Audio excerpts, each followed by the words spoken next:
Let's talk about chiropractic for pediatric care for just a moment today. So, a lot of times when people find out that I'm a chiropractor and that I specialize in working with kids, the first question is usually, well, why do kids come in? They probably aren't dealing with pain so much. And especially when they find out that I work with newborns and infants, they're even more surprised, right? And the reality is that our nervous system can be impacted regardless of what age we're at. So, whether we were born hours ago or whether we've been developing and going through puberty and all of that fun stuff, our nervous system is trying to adapt and compensate that whole time. So let's go through some of the top 10 symptom presentations that the pediatric population in my practice comes in to see me for. So I'd say for little ones, newborns, it can be dealing with latching challenges. The way that our spine is aligned can impact how our jaw opens and closes.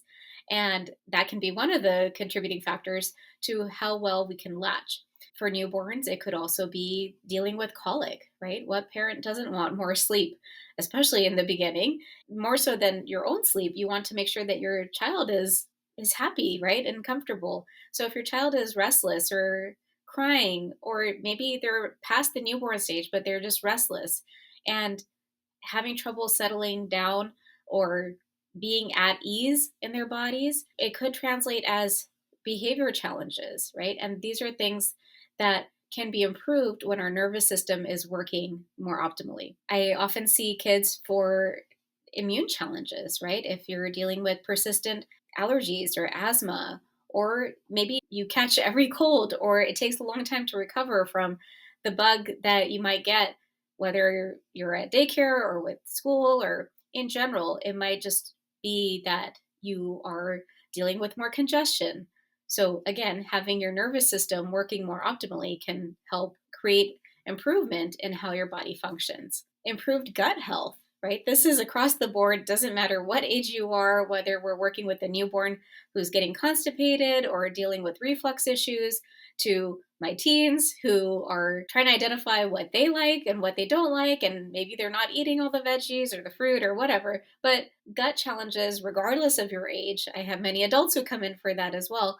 But assisting your body to better regulate the nervous system response so that you're not in the fight, flight, or freeze mode as much of the time, but that you can go into the rest and digest state of the parasympathetic nervous system, right? We have more videos about all of this, but improving gut health is a side benefit of getting adjusted for many people. And talking about gut, like often we talk about gut brain connection, there's the gut sleep connection, right? So we produce serotonin, which converts to melatonin, and melatonin is our sleep hormone.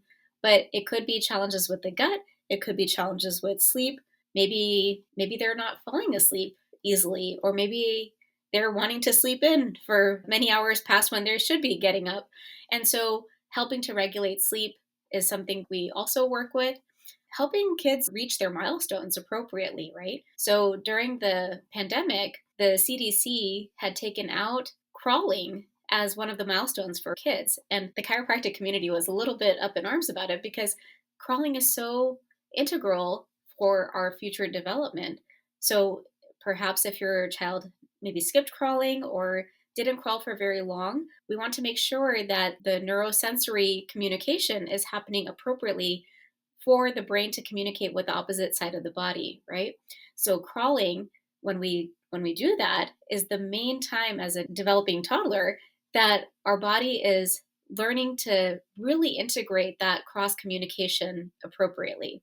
There's also some neurosensory integration exercises that are available on the YouTube channel. You can check those out. And then the next one would be to help improve posture, right? As we get more and more into the tech age, my 2-year-old knows how to operate my phone just as well as my 6-year-old does. And there are inevitable aspects to that, right? But we have to be mindful of posture, as we know as for adults.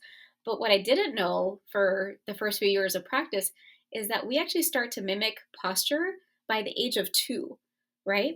And so if we ourselves are hunched over our phones or working on a laptop all the time, or just in general, maybe crossing our legs when we sit, these are things that our kids will pick up as well when they see it.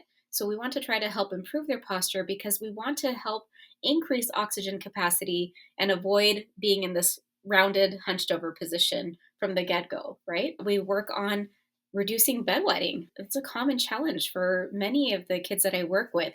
And the reasons and the causes for that can vary quite a bit.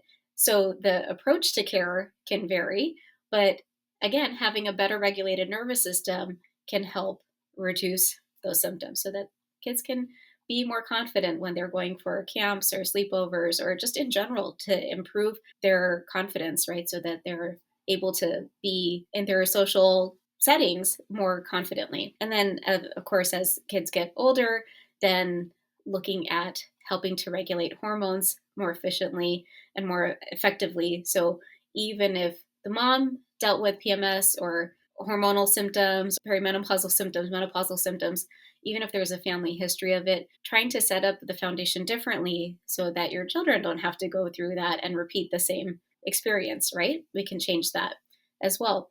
And then at any age, we want to try to help improve the recovery, the restoration when there's injury, right? So even if we're learning how to walk and we are falling, it might not seem like a big deal, but that the repetitive micro trauma of falling, we want to try to make sure that we're retraining the body to grow appropriately so that it's not like this tomato vine that just grows in any direction, but we want to provide the right guidance and support so that we can grow appropriately. If you found this to be helpful and would like more information about how we can better improve our health, please check out the course, Move Well, Eat Well, Live Well. The details are below.